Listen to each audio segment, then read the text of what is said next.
In the bustling city of Verona, where ancient grudges cast shadows over the sunniest days, there lived two families whose animosity was as old as the cobblestone streets.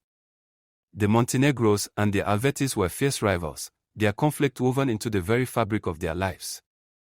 No one could remember why the feud had started, but its flames had been fanned for generations, leaving little room for peace or understanding. Amidst this tension, there were two souls destined to cross paths: Adrian Montenegro, the only son of the Montenegro family, and Isabella Alveti, the daughter of their sworn enemies. Adrian was a young man of 22, with a quiet strength that hid beneath a thoughtful demeanor.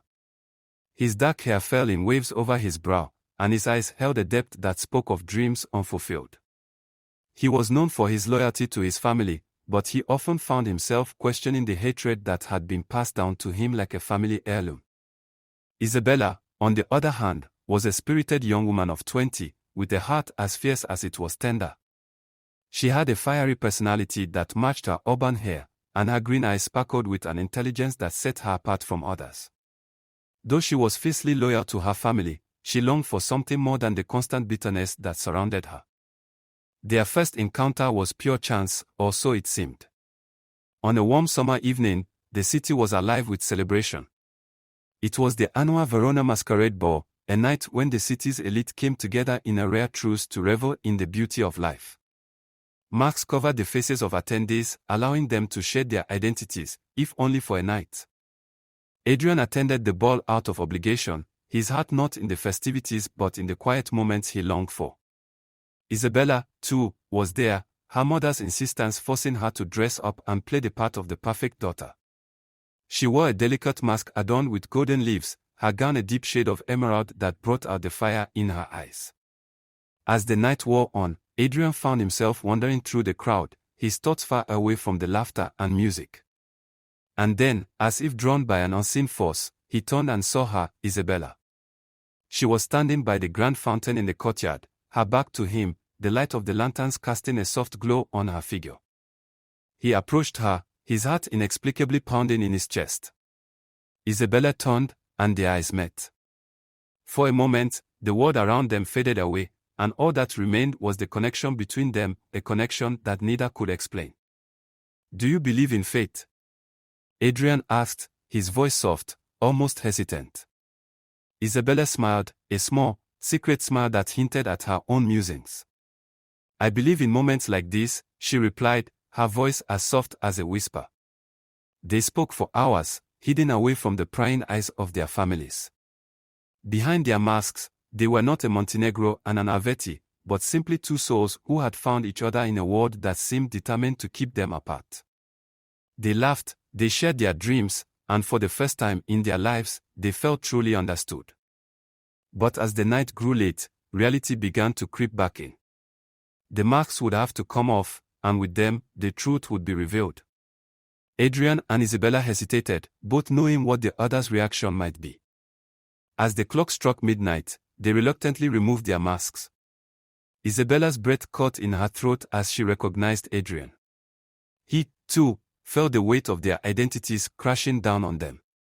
They stood in silence, the air between them heavy with the knowledge of what they had to lose. "You're a Montenegro," Isabella whispered, her voice tinged with sorrow. "And you're an Alveti," Adrian replied, his heart sinking. For a moment, they simply stared at each other, their hearts waging a war between love and duty. But love, as it often does, proved stronger. Without a word, Adrian reached out and took Isabella's hand in his. She looked up at him, her eyes brimming with tears, but there was no hesitation in her heart. "We can't let them win," she said, her voice firm. Adrian nodded. "No, we can't." From that moment on, they were bound together, not just by love, but by the shared determination to rise above the hatred that had defined their lives for so long. They met in secret, their love growing stronger with each stolen moment. They spoke of running away, of leaving Verona behind and starting anew in a place where their families' names held no power. But fate, as it often does, had other plans. It wasn't long before their secret meetings were discovered. A servant loyal to the Montenegro family had seen them together and reported back to Adrian's father. The news spread like wildfire, and soon both families were up in arms, their anger reignited by what they saw as the ultimate betrayal. Adrian and Isabella were torn apart, each locked away in their respective homes, forbidden to see each other again. But love, true love, cannot be caged. They found a way to communicate through letters, smuggled between them by a sympathetic friend who believed in their love. In one of these letters, Adrian wrote, "My dearest Isabella, the world may conspire to keep us apart, but it cannot destroy what we have found in each other. I will find a way to be with you, no matter the cost." Isabella's reply was equally passionate, "My love, I would rather live a single day in your arms than a lifetime without you. Let us defy the fates and create our own destiny." And so, they made a plan. They would meet one final time, at the old chapel on the outskirts of the city, where they would exchange vows in secret and then flee Verona forever. But the night of their escape, a storm unlike any other descended upon the city. The winds howled through the streets, and the rain fell in torrents, as if the heavens themselves were warning them against their plans. But Adrian and Isabella were undeterred. They braved the storm, each making their way to the chapel, their hearts filled with hope. Adrian arrived first, drenched and breathless, but his spirits high. He waited, watching the door, his heart pounding with anticipation. But as the minutes turned to hours, and Isabella did not appear, a cold fear began to grip him. Unbeknownst to Adrian, Isabella had been intercepted on her way to the chapel. Her brother, furious and vengeful, had discovered their plan and had set out to stop her. In the struggle that ensued, Isabella was gravely injured, her strength waning as she fought to reach Adrian. With her last ounce of strength, she sent a message to Adrian through the same loyal friend who had helped them before. The friend rushed to the chapel, arriving just as the storm began to subside. When he saw Adrian, his face pale with worry, the friend hesitated, knowing the news he carried would shatter the young man. "Adrian," the friend began, his voice trembling, "Isabella, she's been hurt. She's asking for you." Without a moment's hesitation, Adrian followed the friend to where Isabella lay. She was weak, her breath shallow, but when she saw Adrian, a small smile touched her lips. "I'm sorry," she whispered, her voice barely audible over the sound of the rain still falling outside. Adrian knelt beside her, his heart breaking. "No, don't apologize. This isn't your fault," he said, taking her hand in his. "I wanted to be with you," she continued, tears slipping down her cheeks. "I wanted us to be free." "We will be," Adrian vowed, his voice choked with emotion. "I promise you, we will be together." Isabella looked up at him, her eyes filled with love. "In this life or the next," she whispered.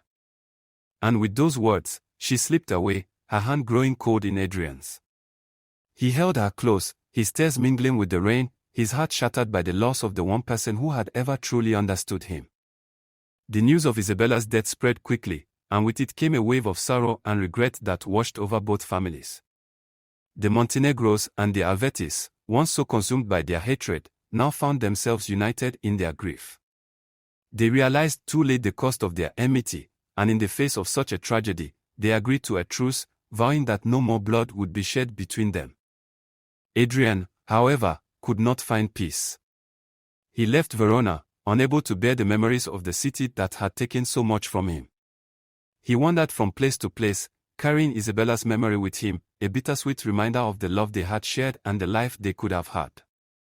Years later, when the story of Adrian and Isabella had become a legend, a tale whispered by the people of Verona as a reminder of the power of love and the futility of hatred, a solitary figure was seen standing by a grave in a small, forgotten cemetery. The man was older now, his hair touched with gray, but his eyes still held the same depth, the same sadness that had haunted him for years. He knelt by the grave, his fingers tracing the name carved into the stone, Isabella Alvetti. And as he whispered a final goodbye, the wind seemed to carry his words away, as if the universe itself was listening. Until we meet again, my love. Thank you for watching. Please don't forget to subscribe to my channel for more interesting videos.